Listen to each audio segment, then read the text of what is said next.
ସେ ରାମସେତୁରେ ବୁଲୁଛି ସାର ଯାହା ଯୋଗ୍ୟତା ମୁଁ ଭାବେ ମୋର ସେଇ ଯୋଗ୍ୟତା କିନ୍ତୁ ଠାକୁର ମୋ ମୁହଁ ଦେଇ ଯାହା କହିଲେ ସେତିକି ଆପଣମାନଙ୍କୁ କହିବାକୁ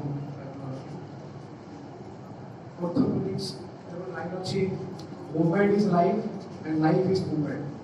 ମାନେ ଆମେ ଯେତିକି ଚଲାବୁଲା କରିଛୁ ଆମେ ବଞ୍ଚିଛୁ ମାନେ ଆମେ ଚଲାବୁଲା କରିପାରୁଛୁ। ସେଇଭଳି ଭାବରେ ଆମେ ଦୀକ୍ଷା ଦେଇଛୁ ମାନେ ଇଷ୍ଟବୃତ୍ତି କରୁଥିବା ନିହାତି ଦରକାର। ଇଷ୍ଟବୃତ୍ତି ହିଁ ଆମ ଦୀକ୍ଷାକୁ ଜୀବିତ ରଖେ। କିନ୍ତୁ ଅନେକ ସମୟରେ ପ୍ରଶ୍ନ ଆସେ ଯେ ଆଧ୍ୟାତ୍ମିକ କ୍ଷେତ୍ରରେ ଆଧ୍ୟାତ୍ମିକ ଦିଗରେ ଅର୍ଥର କ'ଣ ଆବଶ୍ୟକତା, ଆମେ ସେ ଇଷ୍ଟବୃତ୍ତିକୁ ଅର୍ଥ ଭାବରେ ଆମେ ବର୍ଣ୍ଣନା କରୁ। କିନ୍ତୁ ସେ ଇଷ୍ଟବୃତ୍ତିକୁ ଆମେ ତ ରହୁନେ ନଥିବ, କିନ୍ତୁ ଠାକୁର ଯେତେବେଳେ ଡାକ୍ତରୀ ପାଠ୍ୟକ୍ରମ କରୁଥିଲେ ସେହି ସମୟରେ ତାଙ୍କର ଶିକ୍ଷକ ଡକ୍ଟର ଶଶିଭୂଷଣ ମିତ୍ର ଠାକୁରଙ୍କୁ କହୁଛନ୍ତି ଅନୁକୂଳ ଏ ଯେଉଁ ଦୀକ୍ଷା ପ୍ରଚଳନ କରିଛୁ ଏଇଟା ଠିକ୍ ଅଛି, ଯେ ଦିଓଳା ପ୍ରାର୍ଥନା କରୁଛୁ ଏଇଟା ବି ଠିକ୍ ଅଛି, ଆନନ୍ଦ ବଜାର ଯାହା କରୁଛ କୀର୍ତ୍ତନ ଯାହା କରୁଛ ସବୁ ଠିକ୍ ଅଛି, କେବଳ ଯଦି ଇଷ୍ଟବୃତ୍ତିଟାକୁ ବନ୍ଦ କରିଦିଅନ୍ତୁ ତାହେଲେ ବହୁତ ଲୋକ ଏଇ ଦୀକ୍ଷାରେ ଦୀକ୍ଷିତ ହେଇଯାଆନ୍ତି। এই পয়সা ପାଇଁ ବୋଧେ ବହୁତ ଲୋକ ଏଇଠୁ ଧରି ଦେଉଛି। ସେତେବେଳେ ଠାକୁର ଉତ୍ତର ଦେଉଛନ୍ତି ନିର୍ଜନ ରାତିରେ ଯେତେବେଳେ ଜଙ୍ଗଲରେ ଅନ୍ଧକାର ସମୟରେ ବିଜୁଳି ଘଡ଼ଘଡ଼ି ସମୟରେ ଗୋଟେ ଲୋକ ଚାଲି ଯାଉଥାଏ ତାକୁ ଲଣ୍ଠନ ଧରି ରାସ୍ତା ପାର କରିଦିଏ ଏଇ ଇଷ୍ଟବୃତ୍ତି। ସେତେବେଳେ ତାକୁ ଗୁରୁ ବାବା କିଏ କହୁଛନ୍ତି ଅନୁକୂଳ ସେଇଦିନ ରାତିରେ ଯେତେବେଳେ ମୁଁ ରୋଗୀ ଚିକିତ୍ସା କରି ଫେରୁଥାଏ ସେ ନିର୍ଜନ ଜଙ୍ଗଲ ମଧ୍ୟରେ ସେ ବାପ କୋକିଶାଳୀର ଆବ ମଧ୍ୟରେ ଯେଉଁ ଯୁବକ ଜଣକ ଧୋତି ପିନ୍ଧି ମତେ ରାସ୍ତା ପାର କରି ଆର ପଟେ ଛାଡ଼ି ଚାଲିଗଲା ସେ ବୁଝିଲୁ ଠାକୁର ଆଉ କିଛି କହୁନାହାନ୍ତି। ଠାକୁରଙ୍କୁ ଅନେକ ସମୟରେ ପ୍ରଶ୍ନ କରାଯାଇଛି, ପ୍ରଶ୍ନ କହିଲେ ଠାକୁର ଆପଣ କ'ଣ ଭଗବାନ?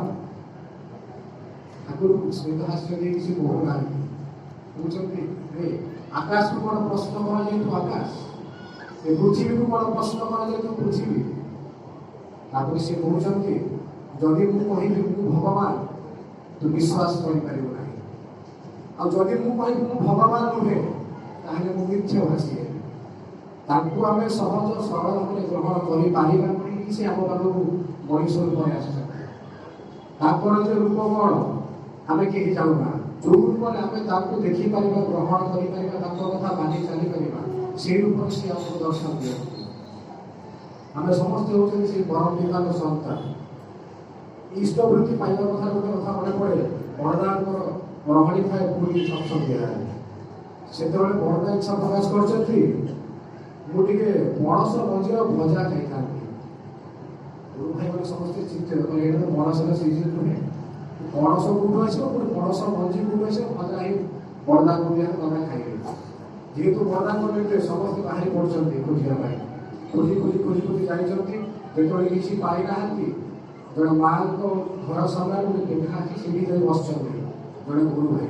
ସେ ମାଆଙ୍କୁ କହୁଛନ୍ତି ମା ଗୋଟେ ଗ୍ଲାସ୍ ପାଣି ଦେଲେ ମୁଁ କ୍ଳାନ୍ତ ଅଛି, ଗୋଟେ ଗ୍ଲାସ୍ ପାଣି ଦେଲେ ଗୋଟେ ଶାନ୍ତ ହେଲେ। ଦାଦାଙ୍କ ନିର୍ଦ୍ଦେଶ ଅଛି କି ନାଇଁ ଆମେ ପଣସ ମଞ୍ଜିର ଭଜା ସେ ଖାଇବାକୁ ଇଚ୍ଛା ପ୍ରକାଶ କରୁଛନ୍ତି ଆମେ ନେଇକି ଯିବୁ। ମା ଜଣଙ୍କ ଘର ଭିତରକୁ ଯାଉଛନ୍ତି, ଆମେ ଗୋଟେ ଡବା ନେଇ ଆସୁଛନ୍ତି।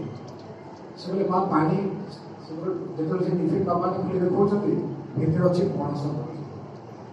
ସେ କହିଲେ ମା ଆପଣ ଏଇଗୁଡ଼ା ଅଫ୍ ସିଜିନ୍ରେ ପାଇବେ କୋଉଠୁ? ସେ କହିଲେ ମୁଁ ଠାକୁରଙ୍କ ଦୀକ୍ଷା ନେଇଛି, କିନ୍ତୁ ମୁଁ ବାହା ହେଇ ଆସି ସାରିଲା ପରେ ଗୋଟେ ଶ୍ୱଶୁର ଘରେ କେହି ଦୀକ୍ଷିତ ରୁହନ୍ତି। ସେଥିପାଇଁ ଯଦି ମୁଁ ପଇସା ଇଷ୍ଟବୃତ୍ତି କରିବି କାଳେ କିଏ ମୋତେ କ'ଣ କହିବେ ମନା କରିବେ ଏଥିରୁ ବିରତ ରଖିବେ ମୋ ଠାକୁରଙ୍କ ସହ ଯୋଗଯୁକ୍ତ ହେବାକୁ ମୋତେ ବାଧା ଦେବେ।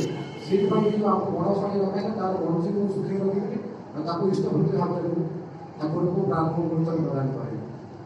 ମୁଁ ଭାବୁଥିଲି କେମିତି ମୁଁ ଇଷ୍ଟବୃତ୍ତିର ପ୍ରେରଣା କରିବି। ମୋତେ ବଡ଼ଦା ହିଁ ଇଷ୍ଟବୃତ୍ତି ନେବା ପାଇଁ ମୋତେ ଆପଣମାନଙ୍କୁ ମୋ ପାଖକୁ ପଠାଇଛନ୍ତି। ଇଷ୍ଟବୃତ୍ତିରେ କେବଳ ଠାକୁର ଗ୍ରହଣ କରନ୍ତି ସେ ଆମ ବଡ଼ଦା ଆଚାର୍ଯ୍ୟ ସମସ୍ତଙ୍କ ମଧ୍ୟରେ ସେ ଠାକୁର ହିଁ ଅଛନ୍ତି। କେବଳ ଆମ ବିଶ୍ୱାସ ବିଶ୍ୱାସ ମିଳନି ବୋଲି ତର୍କୀୟ ବହୁତ ଦୂର ଯୋଉ କୁହନ୍ତି ଏମିତି ବିଶ୍ୱାସ କରିବା ସେ ଠାକୁରଙ୍କୁ ବିଶ୍ୱାସ ନ କରିବା ସେ ଫଟୋର ସେ ପଣସ ମଞ୍ଜି ଯେଉଁ ଖୋଜିବାର ଅଭିପ୍ରାୟ ଏବେ ତାର ହେଉଛି ଡିପି ୱାର୍କ। ଯାହାକୁ କହିଛନ୍ତି ଦାଦା ସମସ୍ତଙ୍କ ଘରକୁ ଯିବା ତାଙ୍କ ଅବସ୍ଥା ପଚାରି ବୁଝିବା। ଏମିତି କେତେ ଯେ ମା ତାଙ୍କ ଘରେ ସେ ପଣସ ମଞ୍ଜି ରଖି ବସିଥିବେ ଠାକୁରଙ୍କୁ ପ୍ରେରଣା କରିବା ପାଇଁ, କିନ୍ତୁ କିଛି ରାସ୍ତା ପାଉନଥିବେ ରାହା ପାଉନଥିବେ। ଏ ଡିପି ୱାର୍କ ହେଉଛି ତାହାର ମାଧ୍ୟମ। ଭାଦ୍ରବ ସତ୍ସଙ୍ଗ ପରିକ୍ରମା ଯେମିତି ଆମ ସମସ୍ତଙ୍କ ଘରକୁ ଯେ ନଗର ପୁରୀ ଠାକୁରଙ୍କ ନାମ ସଂକୀର୍ତ୍ତନ କରୁଛେ ଡିପିୱାର ମାଧ୍ୟମରେ ମଧ୍ୟ ସେଇ କାମ ମାନେ ଡିପିୱାର ହେଉଛି ଭାଦ୍ରବ ପରିକ୍ରମାକୁ ଡେଲିକେଟ୍ ଭାଷା କହିଲେ ଭୁଲ ହେବ ନାହିଁ। ସମସ୍ତଙ୍କ ଘରକୁ ଯିବା ଠାକୁରଙ୍କ ନାମ ସଂକୀର୍ତ୍ତନ ପ୍ରଚାର କରିବା ଯାହା ଇଷ୍ଟଙ୍କ ନିର୍ଦ୍ଦେଶ ଆସିଛି ଏବେ ଡିପିୱାର ମାଧ୍ୟମରେ ସେଇ ଜିନିଷକୁ ପାଳନ କରିବା। ଏ ଭାଦ୍ରବ ସତ୍ସଙ୍ଗର ଉଦ୍ଦେଶ୍ୟ ଯେ ହେଉଛି ଠାକୁର ଯେ ବିଶ୍ୱକୁ ଅବତରଣ କରି ଆସିଛନ୍ତି ଏହି ଜିନିଷ କୌଣସି ଜୀବସତ୍ତା ନ ଜାଣି ରହିନଯାଉ ଯେ ପୁରୁଷୋତ୍ତମ ଆସିଥିଲେ କିନ୍ତୁ ମୁଁ ଜାଣିପାରିବି ନାହିଁ ତାଙ୍କ ସତ୍ ନାମକୁ ଜାଣିପାରିଲି ତାଙ୍କ ସତ୍ ଦୀକ୍ଷାରେ ଦୀକ୍ଷିତ ହେଇପାରି ନାହିଁ। ଆସନ୍ତୁ ସମସ୍ତେ ସେ ଠାକୁରଙ୍କୁ ଗୁରୁ ଭାବରେ ଗ୍ରହଣ କରିବା ଯାହା ଯେଭଳି ଭାବରେ କହିଛନ୍ତି ସେ ସେଇଭଳି ଭାବରେ ମାନେ ଆମ ନିଜକୁ ଧନ୍ୟ କରିପାରିବା ନିଜ ଦାମ୍ପତ୍ୟ ଜୀବନ ପାରିବାରିକ ଜୀବନ ସମାଜ ଜୀବନ ରାଷ୍ଟ୍ର ଜୀବନ ସବୁ ଧନ୍ୟ କରିପାରିବା।